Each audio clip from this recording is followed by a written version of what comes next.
We're live.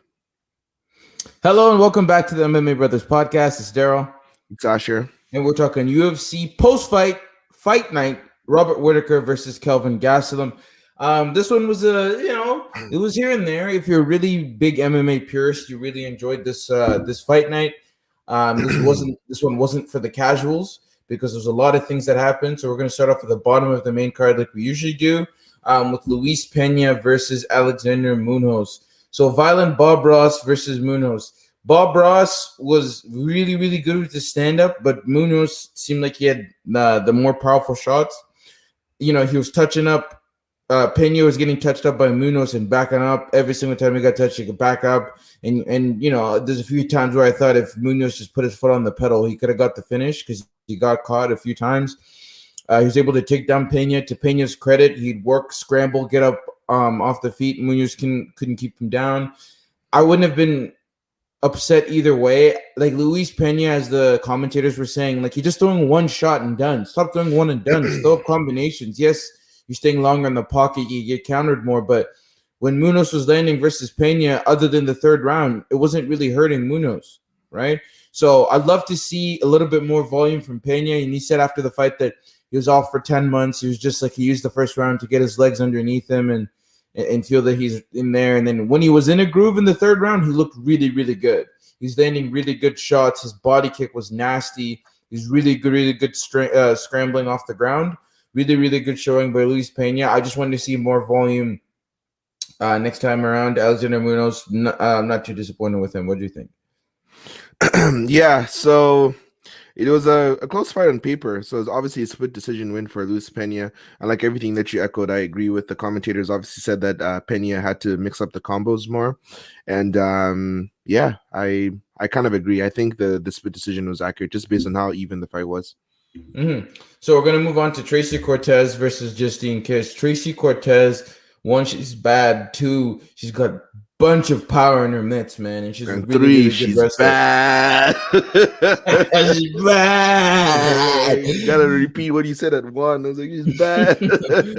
And sick dope tattoo on her forearm. I think it's probably her mom or grandma or something. I don't know. But you could definitely tell on the ground Tracy had the advantage with top control, landing those strikes. I don't know how Justine was eating it. Actually, I think it was in the first round when she got taken down. She's eating shots from the top. I was like, Jesus Christ, Justine, please stay away from the clinch. And she used her wily veteran status to then keep in the fight, keep it on the feet, and then she was able to hurt Tracy really, really bad. I don't know if she got dropped. I'm pretty sure she got dropped in the third round, but she was able to keep her wits with her, come out and be really successful with the win. I was really impressed with Tracy. A few holes in her game and her stand-up, but her ground game is just, it's top heavy. Henry Cejudo's brother, I think, is in her corner, or her coach, one of the two. So I can completely understand the wrestling heavy approach by Tracy, but we just need to tighten up the striking. Yeah, I mean, Tracy Cortez, definitely the UFC is going to be pushing the promotion with her. They're going to be hyping her up a lot. She does have some skills. I don't think she's going to be a champion anytime soon, but you never know. She can improve and get better in the future. But I never knew much about her, but I could tell, like, them putting her in the main card and giving her this amount of publicity goes to show that they think that she's somebody that the promotion could see value in. So we'll see how it goes in the future. And Jeremy Stevens, little heathen, brother. Next time, just don't push him. That's all I'm gonna say, because this fight wasn't good. It's so funny. I was looking for like a Dragon Ball Z clip to like mash up with like Jeremy Stevens shoving him and then closer, like flying into a mountain. You know those clips? Like I just couldn't put it together. Like, it's all good. But yeah, Jeremy Stevens, hardest pushing 155er in the biz, dog. This guy crazy. You should be able to find it with Broly. In the episode with Broly, he threw a lot of those niggas into mountains, bro. But we're going to go with Abdul Razak Alhassan versus Jacob Mamba Malkoon. I got to say, man, Alhassan, you just got to work on that grappling, brother. It's Alhassan, bro. This guy was really... It's easy to say for us. So you moved up from 170 to 185. and Malkoun is the guy that got starched by Phil Haas. So all money, like I think Alhassan is what negative 350 minus 350 favorite or 335 or something like that. Like a really big favorite going into this fight. And everybody's like, yeah, Alhassan first round, all his wins are dubs, whatever. He got KO'd in his last fight against Chaos Williams. He was also another like first round KO guy. Malkoun's like, all right, say word. And this guy brought his wrestling shoes to the mat today and just gave like takedown to takedown. Like, let's go, Malkoun. And I was signed up to the second round. Man was gassed. So, yeah, After the whoever first who, round, he was gas, bro. yeah, and yeah, shout out to Malkoun. Like nobody believed he was going to get it done. Everybody thought he was going to get starched in the first round, including me. And this should Me have been an too. easy win for Alhassan, but I'm happy I didn't put any money on it because that would I have been stopped bad. betting on fights a long time ago. I just now enjoy the spectacle. There's no money behind it. I'm not going to be pissed off if anyone wins or loses, you know.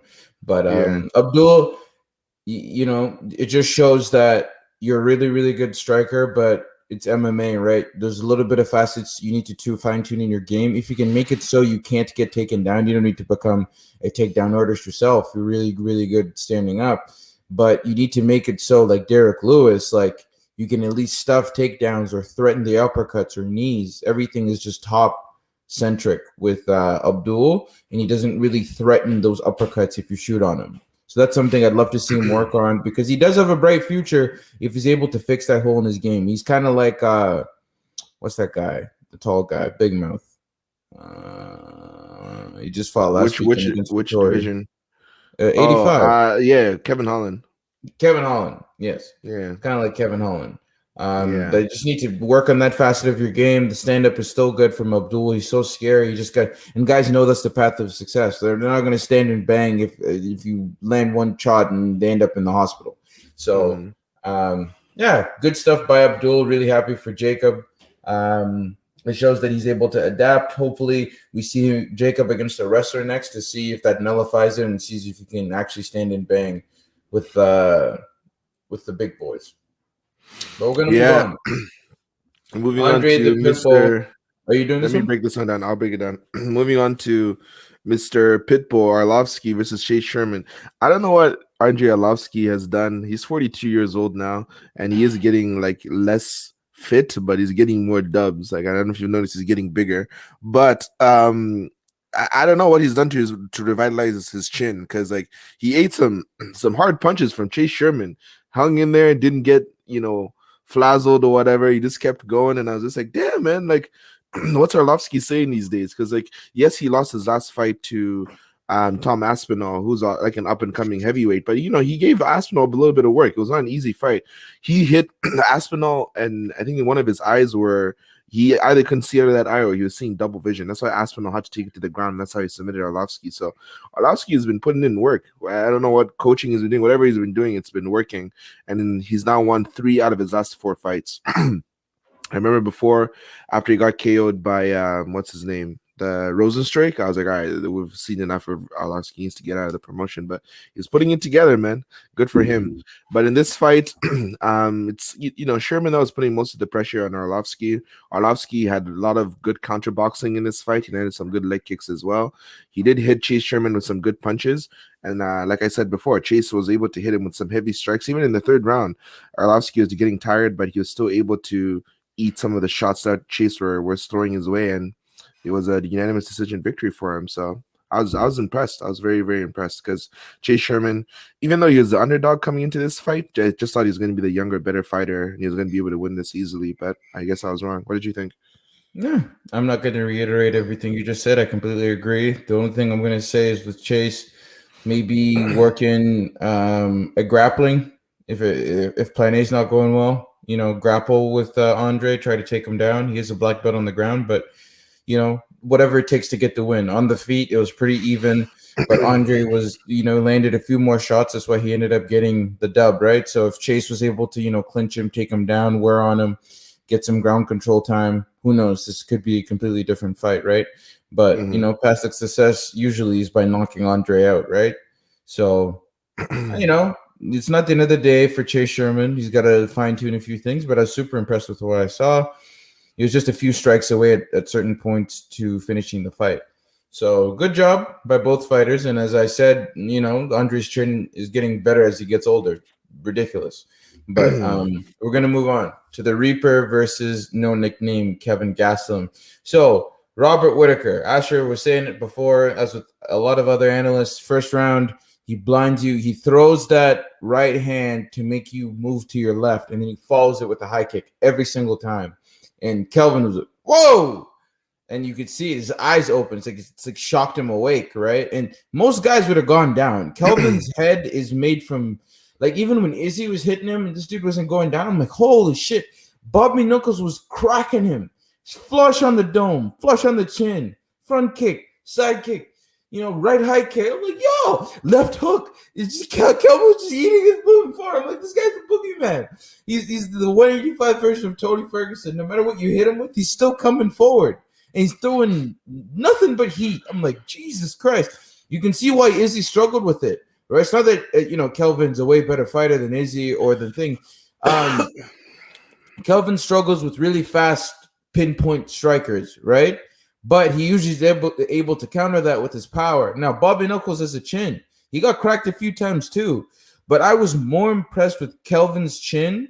But he's got to, as the commentators were saying, he's got to learn to hedge off Bobby Knuckles so he's not chasing him. Because when Bobby's back foot hit the fence, he went into that combo, the right high kick, backed up Kelvin for a second, or he knew that Kelvin is about to settle in and start striking, popped him in his lead leg, boom, to interrupt his timing. And I could hear Bobby's corner the whole time saying, interrupt his timing, don't let him set, don't let him set. Every single time Kelvin was about to load up with his right hand to blind Bobby and throw his left hand behind it, Robert would always throw a strike just to screw up Kelvin's timing. Because Kelvin really only has one weapon, it's his left hand. So it's like, okay, the right hand is there, but it's not really going to put me away. So I got to be careful with the left hand coming. Every single time he threw it, Robert would roll with the punch, so it wouldn't land as severely. So really, really impressive showing by both fighters. Do I think that Bobby showed me anything that's going to really trouble Izzy on the feet? No, because it's going to be Bobby who's going to have to come into Izzy's range. And we haven't really seen that, right? The last two fighters Bobby's fought, he was the one getting pressed up against, right? So against Izzy, he's going to have to be the one who's chasing Izzy because this is a counter striker. So we haven't really seen... Yes, he looks better, but we've seen him look better against people chasing him. You know what I'm saying, Asher? Yeah. In this fight, like it was like you said, the first round, that head kick, like literally everybody that's fought Whittaker has been hit by that head kick, except maybe Adesanya, right? Like it's just that jab, right cross, high kick on the same side. Man, just don't see it coming. And Whittaker, I don't know, man. That combo is just deadly, bro. Like so many people have almost fallen to it. And they know it's coming. Like, the thing is, like, I'm sure Gastelum trained for this, knowing that yes, Whittaker is probably going to hit me with that 1-2 head kick, but at the end of the day, these all get hit by it. Cannonier, Jacare, all those people have all been hit by that head kick. But Gastelum hung in there. He went 5 rounds. Whittaker got a takedown, I believe, in the first round and then in the 5th round. So he knows when he needs to shoot. And like you said, Kelvin Gastelum should have maybe cut off Whittaker more. He was chasing him more. He did land some shots. He gave Whittaker a bloody nose. But then again, Whittaker also has a crazy chin on him. It's kind of crazy how, like, what's his name? Adesanya was able to knock out Whittaker because the likes of Romero and all these different fighters have thrown heavy shots at Whittaker and they weren't able to take him out. But because in those strikes, Robert was leaving himself open to the counter because he was moving forward. Do you get what I'm saying? That's what I'm saying. I haven't seen that counter striking ability from Rob when he's the one moving forward. You know what I'm saying? Yeah. Because with Izzy, you can't stand out at range. You got to get inside range, hit him, and then get out of it. Because as you can see with Paulo and Rob, you stay in the pocket too long. It's not like Izzy's hitting you with bombs like Kelvin, but he's hitting you where it's like, oh, that's my chin. Oh, that's my chin again. Oh, that's my chin. The next thing you know, you're asleep.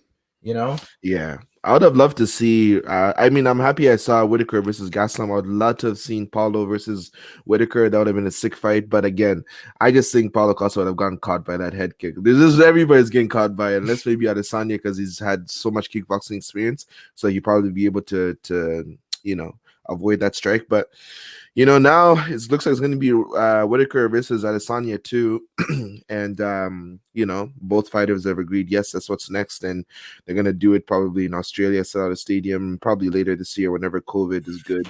And I know COVID's pretty good in Australia. Actually, they don't really have a ton of cases. So, same with New Zealand. So, whenever that happens, they're probably going to put a stadium show together. Marvin Vittori, tough luck. This guy was out here being like, "Yes, I deserve it." Next, the guy pulled up to the fight. No one cares. He's trying to plead his case, being like, "Yo, like I'm the guy. I'm the next guy. I've won 5 straight, whatever." Bobby Knuckles is a former champion, defended his title multiple times. He's not finished. He's fought 3 fighters who are all top 5 opponents and won all 3 since losing his belt. Like, what else does the guy deserve? And yes, Marvin Vittori is next. If I am Marvin Vittori, I'm fighting Paulo Costa next, bro. Just fight Costa next, and then if you beat Costa, no one will deny you the title shot after that. You know what I mean? Because I'd love to see Paolo. Whoever loses this is gonna face Paolo after the next fight. Exactly. And we all want that because it's like watching paint dry. Yeah, you've won 5 straight, but we don't like you. The fan base doesn't like you. You know? It's not that I don't mean me. Like that's the wrong way to put it.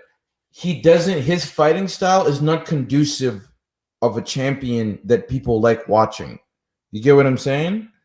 Usman, we kind of like watching because Usman actually finish you, right? He'll drop you with the right hand. You'll finish the fight, right?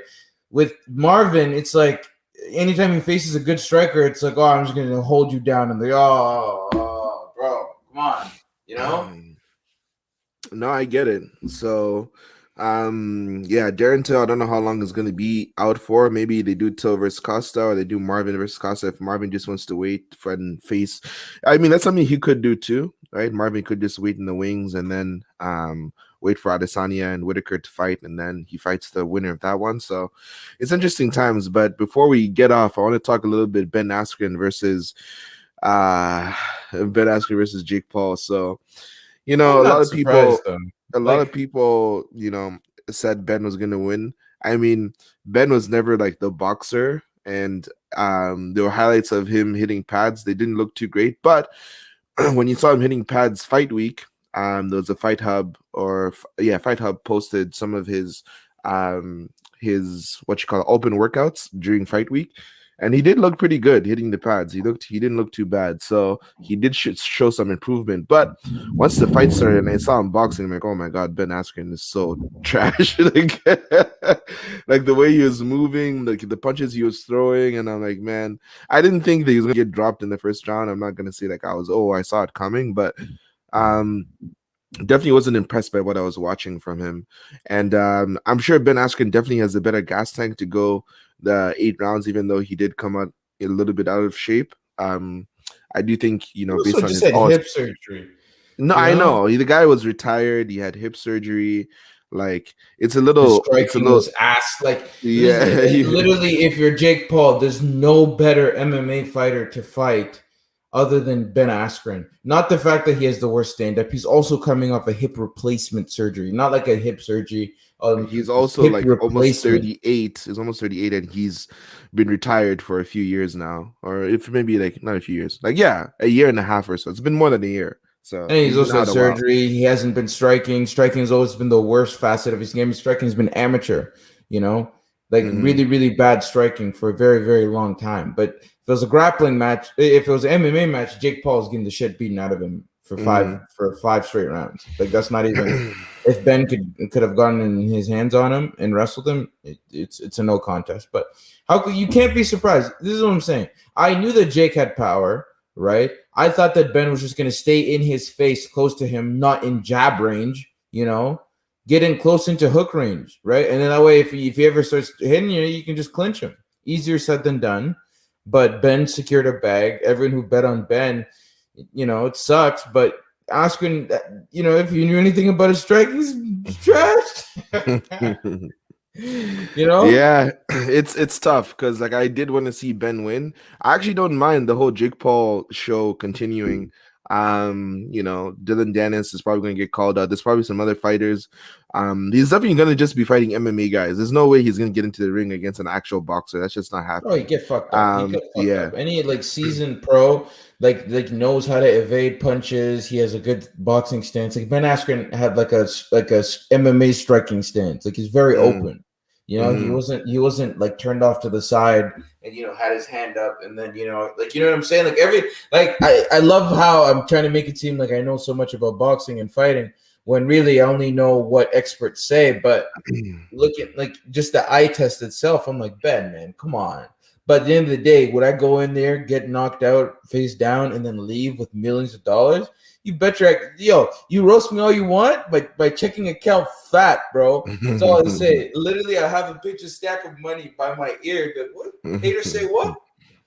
What? And Say what? yeah, a lot of people have been also angry about the fact that Ben Askren's been seeming very chill about the whole situation. He doesn't seem too worried about it. He's like, yeah, I lost. Yeah, whatever. I did think the stoppage was suspect. It's like, when this guy got up, he's like, yo. And then the referee you posted the video on the channel, bro. I agree with that stoppage. Okay, so listen, what would have happened is they'd have ding, and then he just got dropped again. And then like he just didn't need to eat that additional headshot. You know what I'm saying? He just doesn't need to.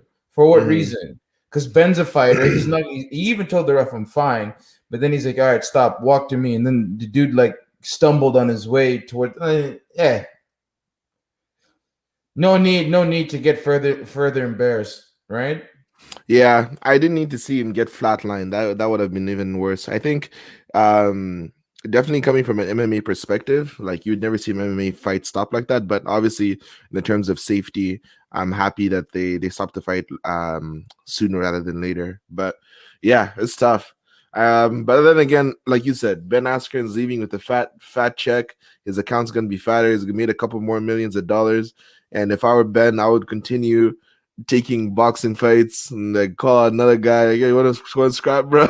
Get another million. Fuck you, Ben. That was your boy. He's still my guy. Because this is the thing. Everyone's like, yo, why is Ben smiling on his way back? I'm like, bro. First of all, if you look at him, he's not a striker, right? He's one of the worst striking as a champion we've ever seen. Like he's the worst striking of a Bellator, ONE FC, any fighting promotion champion. He is the worst striking, literally the worst striking I've ever seen. But you get him, he gets his hands on you. It's a different story. You're like, oh Jesus Christ, striking trash, but grabbing mod, right? So it's guy was once upon a time 18-0. That's what people forget, That's what I'm saying. I'm like, yo, listen, disrespect the guy all you want. He secured a bag. He was older in his career when he switched over to the UFC. And if Ben was smiling after, he's like, yeah, I got knocked out. Like I knew, like I was comfortable with that happening, and he secured a bag. Like everyone was roasting Ben. Ben is walked home millions of dollars richer while you're laughing at him while you haven't made any money. You know what I'm saying? It's just like, yeah, roast me all you want, call me a sellout, say the fight was fixed. It wasn't fixed. Ben actually went in there to do his job, but Jimmy Manoa tweeted, anyone can learn how to fight, and that's true. And if you naturally have power like Jake, right, it takes one shot, could be fight changing or fight ending, right? And these boys are at like 180 something. So like these lighter weight fighters who are just extremely fast and everything. Ben, one is slow. Two, he doesn't really have knockout power in his hands. His TKOs were like from an accumulation of strikes and full mount, and you know what I'm saying? Stuff like that. So was I surprised? No, but Dylan Dennis, who gives a shit about Dylan Dennis? If he faced any high level MMA striker, he would get the shit beaten out of him. People are saying Woodley might be next to fight him if it's not Dylan Dennis, but I don't think he wants that Woodley smoke. Woodley, as much as we roast him, this guy can take a shot and he throws heavy. You back up against those ropes, Jake would think, oh, I got Woodley. Oh, Jesus! You'll learn the lesson that Josh Koscheck Robbie Lawler, they all succumb to that overhand right. Jake will get go Woodley in the No, corner. honestly, let them do Woodley. Dylan Dennis will be fun, funny, whatever. You talk a little bit trash, but if it's Woodley, because like if Woodley knocks him out, everybody be like, yo, that was sick. But if Woodley gets knocked out, the falling in and out, the love, yeah, I feel like No, yes, no I matter can't see. No, T Wood the can't way go like that, bro. the way T Wood social media can't. will blow up will be insane. I'm like, No, oh my god. T Wood can't go out like that, bro. He can't go out like that, bro. If he does that, I'm off T Wood. I don't want to see that nigga anything, bro. Really, Jake Paul. This is I say Jake Paul like he can't fight. Jake Paul knows how to box, but he's just not a high level boxer, right? Yeah, and Woodley works for TMZ and stuff like that. So those guys will just have a field day with that fight. So, but who knows? Anyways, guys, that's pretty much a wrap up for it. Next weekend we got more fights on the schedule. We got Usman Masvidal 2, we got Weili Zhang versus Andrade, and we got Shevchenko against somebody. So no, it's just fighting. What's her name? Jessica Andrade, right? Yeah, we got. Wait. We got Weili versus Nama Yunus is what I meant to say, and then we got Weili Zhang. We got Shevchenko versus Andrade. Well, I got the fights mixed this up. thing is true. You got Whaley versus Whaley. You got Trump versus You got Whaley. Nama Yunus versus Nama Yunus. Like You his got brain just Weili versus Zhang, and you got all these fighting, all these female motherfucking fighters. she No, we no, no. got I got confused because I was like, wait, Andrade is a strawweight. Oh no, Andrade moved to flyweight. She's fighting Shevchenko, and then Nama Yunus also fought Andrade. So I was like, wait, what? Like this is getting confusing in my head. But yes, it's Weili versus Nama Yunus, and we got Andrade versus Shevchenko, and we got Usman Masvidal too. So those are the fights on the schedule next week, and it's going to be a full crowd. It's going to be a pay-per-view, so it's nice to see the fights where we could hear the sounds, hear the coaches, hear the heavy breathing, all that stuff. But that's coming to an end now. We're back to full capacity. oh COVID's going to yes. be spreading like wildfire. Like, yes, go COVID. Yo, hold up. So Yeah, and I'll just say one thing. Dominic Cruz seems like the kind of guy no one likes hanging out with. Just putting that out there. You know why? After the guy got hit with a groin strike in the prelim fight, he was like, yeah, he's taking his time, I don't know. Bro, actually, he got hit flash in the nuts with a knee, like flash. Like the guy dropped. Oh my god, the dominance. no, no, no. I saw I'm that like, fight. oh, Dom, yo. I saw that. I know what you're talking about. He was gassed before, and then Dom was saying that like if I were him, I would take the whole 5 minutes so I can get my gas No, back. but But the way he was saying it was like in a condescending way. Like he was kind of like trying to like throw shade at the guy. I'm like, yo, Dom, that doesn't, but I don't Bisping know. was saying the same thing too. I think Dominic is more of like a what's the word? He's more of sponge for whoever is commentating with. Because Cruz would be good if he's with Anik and Rogan. But like Bisping is the way you know how Bisping is. Bisping's always starting shit even on the commentary. He's like, they should throw, they should fight, they should do this, they should blah blah blah blah. He's always like, having snarky comments, and then Cruz, I guess, hops on that train. So I think Bisping is the one that starts the negative energy, and then Cruz just adds to it. He But I just could be sounded wrong. way too critical, and I'm just like, bro, listen, like you got hit in the groin. He didn't choose to get hit in the like. Everyone reacts differently to that. Just because Dom can just pop back up, he thinks, oh, groin strike. Yo, whoa!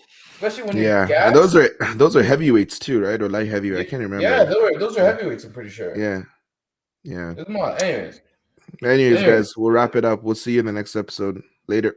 take it easy.